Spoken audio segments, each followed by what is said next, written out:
Shalom, selamat pagi saudara-saudaraku yang terkasih, jemaat Tuhan, GKI Sumut Seklasis Medan 1, dan juga saudara-saudaraku yang tetap setia mengikuti program Lentera Anugerah.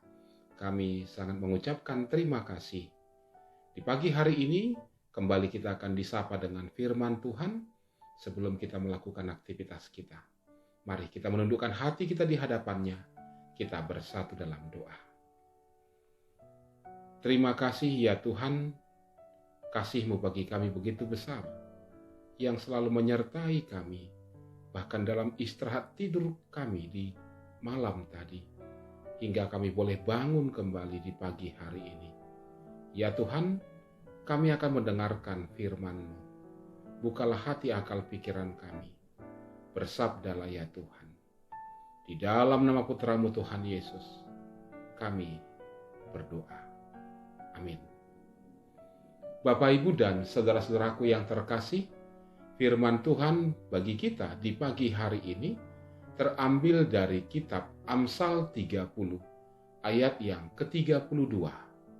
Demikian firman Tuhan, saya akan membacakannya. Bila engkau menyombongkan diri tanpa atau dengan berpikir, tekapkanlah tangan pada mulut. Demikian firman Tuhan. Tema pemberitaan firman Tuhan bagi kita adalah kesombongan. Kesombongan. Saudara-saudaraku yang terkasih dalam nama Tuhan Yesus Kristus, berlaku sombong atau kesombongan adalah salah satu tindakan yang paling mudah, yang paling gampang dilakukan oleh orang-orang. Karena apa? Bisa dilakukan dimanapun dan kapanpun, dengan hanya bermodalkan ucapan saja. Dan lagi, tindakan ini bisa dilakukan hampir seluruh orang. Maksudnya, tua, muda, pria, wanita, kaya atau miskin, berpendidikan atau tidak berpendidikan. Semua bisa melakukannya.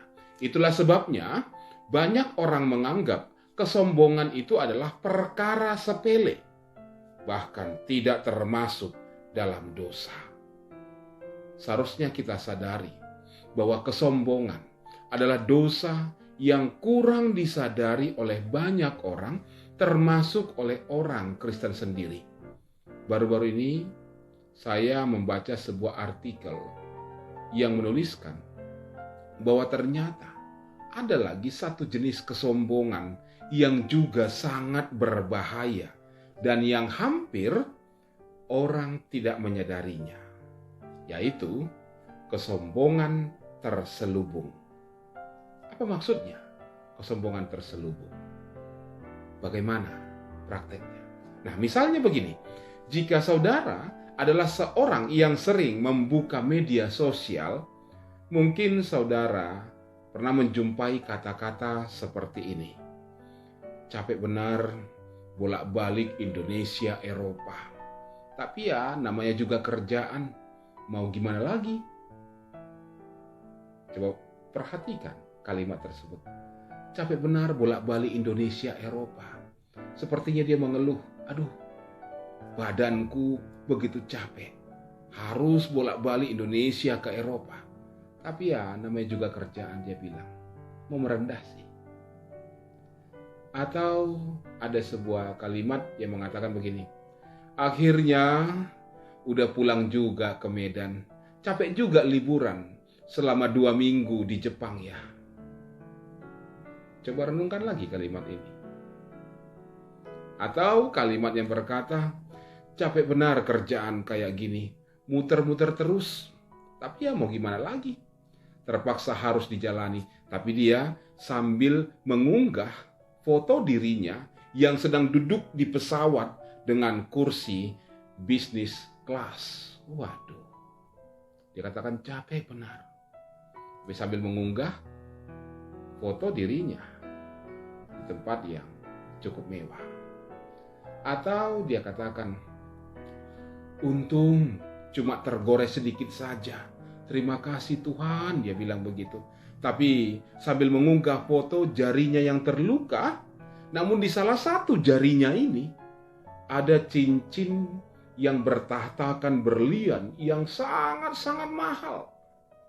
Saudara-saudaraku yang terkasih, sikap-sikap tersebut sebenarnya adalah cara atau trik untuk memamerkan sesuatu tanpa terlihat pamer. Ya, sehingga seringkali disertai dengan kata atau kalimat yang sepertinya merendah. Seorang psikolog bernama Vera Itabiliana mengatakan bahwa kesombongan terselubung merupakan di mana seseorang biasanya mengatakan satu kalimat yang saling bertolak belakang dengan niat aslinya. Dia katakan demikian. Kalimat atau ungkapannya seolah merendah tentang sesuatu hal, tapi sebenarnya ia sedang membanggakan tentang suatu hal. Tujuannya adalah untuk mendapatkan perhatian, bahkan kalau boleh pujian dari orang lain. Itu adalah kesombongan. Saudara-saudaraku yang terkasih, baik kesombongan yang biasa maupun kesombongan yang terselubung adalah dosa yang menghantarkan si pelaku kepada kehancuran. Kita mungkin pernah banyak mendengar atau membaca atau melihat orang-orang yang dimana dia menyebut dirinya sebagai orang yang percaya kepada Tuhan, namun hidup dalam kesombongan, akhirnya dia dihancurkan oleh Tuhan itu sendiri.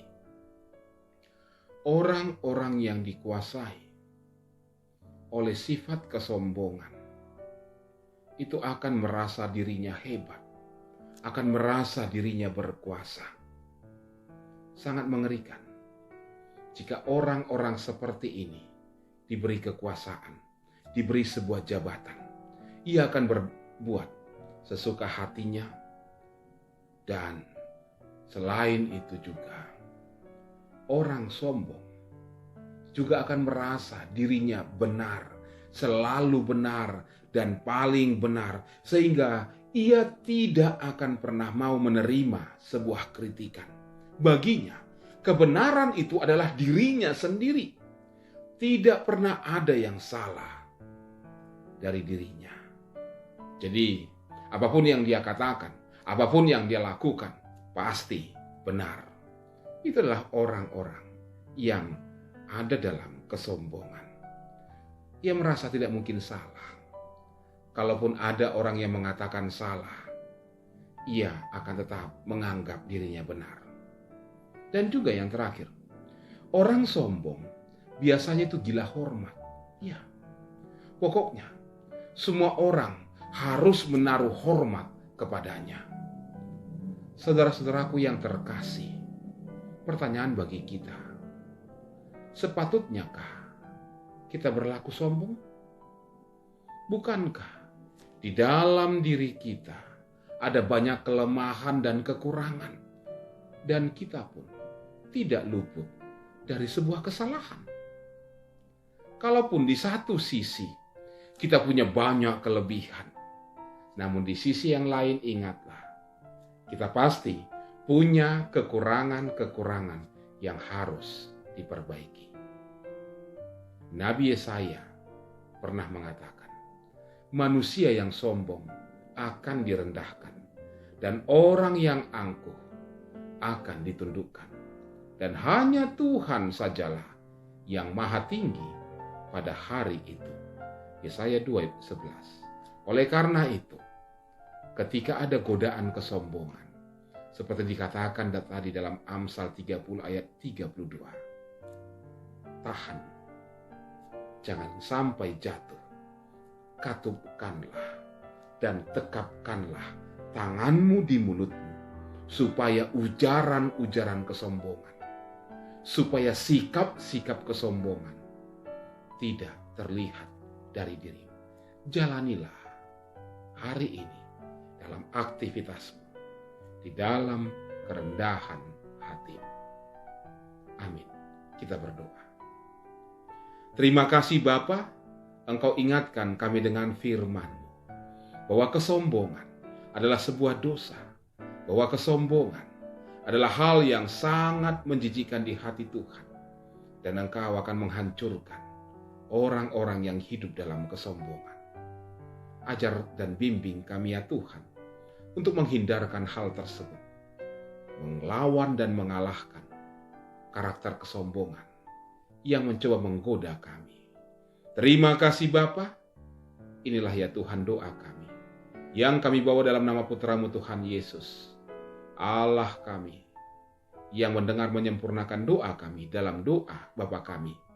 Bapa kami yang di sorga, dikuduskanlah namamu. Datanglah kerajaan-Mu, jadilah kehendak-Mu di bumi seperti di sorga. Berilah kami pada hari ini makanan kami yang secukupnya. Dan ampunilah kami akan kesalahan kami, seperti kami juga mengampuni orang yang bersalah kepada kami. Dan janganlah membawa kami ke dalam pencobaan, tetapi lepaskanlah kami daripada yang jahat. Karena Engkau yang punya kerajaan, dan kuasa, dan kemuliaan, sampai selama-lamanya. Amin. Terimalah berkat dari Tuhan, kasih karunia dari Tuhan Yesus Kristus, kasih sayang dari Allah Bapa, dan penyertaan dalam persekutuan dengan Roh Kudus, menyertai kita sekalian, hari ini, esok, dan sampai selama-lamanya. Amin. Shalom bagi kita semua. Selamat beraktivitas, Tuhan memberkati. Jangan lupa 3M, memakai masker, menjaga jarak, dan mencuci tangan. Salam sehat buat kita semua.